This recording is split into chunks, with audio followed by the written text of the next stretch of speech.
في نزربن غندويو على كيفاش كتلعب السنغال دفاعيا وهجوميا. خان لابس لا توني اوفيسيال ديالها.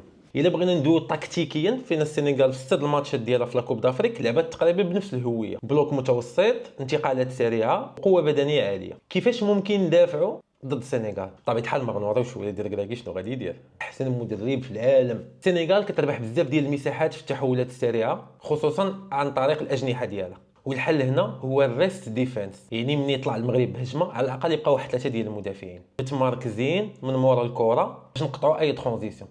وهذا الشيء تماما درناه نهار نيجيريا، بحال كنتحولوا ل 3 5 2. ثاني حاجه الضغط ما خصوش يكون عالي بزاف، حيت السنغال كتلعب مرتاحه الكواري الطوال.